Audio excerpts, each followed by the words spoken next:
ঘরে বাইরে মিলিয়ে একজন পুরুষ সপ্তাহে কাজ করে প্রায় ৭২ ঘন্টা, আর একজন নারী প্রায় ১২৮ ঘন্টা। পার্থক্য প্রায় ৫৬ ঘন্টার। এটা শেয়ার করলাম কারণ আজকে আমি কিছু প্রশ্ন করব আপনাকে, প্রশ্ন করব আমাকে, প্রশ্ন করব সোসাইটিকে। প্রথম প্রশ্ন, আচ্ছা বলেন তো, নারী বললে প্রথমে কি মাথায় আসে বা কি ধরনের ছবি চোখে ভাসে? Super woman? ও ম্যান, আমরা নারীরা একই সাথে অফিস করি, সংসার করি, সন্তানদের টেক কেয়ার করি, মানিয়েও চলি সবার সাথে। দিনে রাতে এটা ওটা সেটা, যখন যার প্রয়োজন যেটা সামলাই ২ হাতে।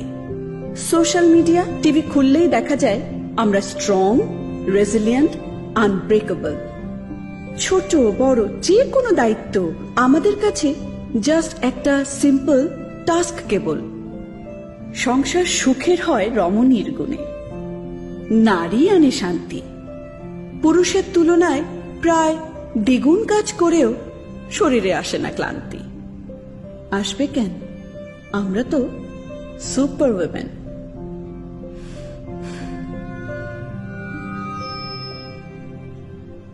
দায়িত্বের নামে হাজারটা কাজের বোঝা আমাদের কাঁধে, সেটাকে আবার শব্দ মাধুর্যে বলা হয় যে রাঁধে সে চুলো বাঁধে। আমার দ্বিতীয় প্রশ্ন, পুরুষদের কেন গ্লোরিফাই করা হয় না এমন প্রবাদে? অল্প কিছু উদাহরণ বাদে পুরুষের কাজ মানি শুধুই ঘরের বাইরে।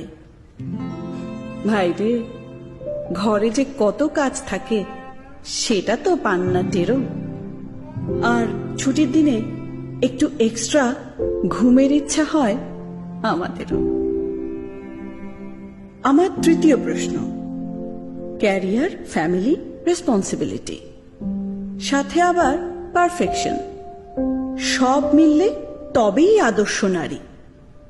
কেন হতে হবে আমাদের এতটা এক্সট্রা অর্ডিনারি? সেই হাউসওয়াইফের কোনো গুরুত্ব নেই যে শুধু ঘরেই কাজ করে, আবার যেই ওয়ার্কিং ওম্যান বাসায় এসে রাধে না তাকে সবাই জাজ করে। রেজাল্ট ওই যে সপ্তাহে প্রায় ৫৬ ঘন্টা বেশি। তবু থাকে গিল্ট প্রেসারে, আর এই প্রেসার কখনো কমে না, শুধুই বাড়ে। সত্যি বলি মন থেকে, আমি মেয়ে বলে আমাকে সব করতে হবে না ২ হাতে, হবে না সব কিছু সামলাতে। তোমার সুপার ওম্যান হতে হবে না, তুমি হও তোমার মতন, যে মানুষটা সব পারবে না অথবা পারবে, কিন্তু যেটা করবে ঠিকঠাক। এই তো নারী মানে এই না যে চেকলিস্ট ধরে সব টিক মার্ক দিয়ে যেতে হবে। নারী মানে সেট করে দেয়া অসম্ভব সব স্ট্যান্ডার্ড ছুঁড়ে ফেলে তোমাকে তুমিই হতে হবে।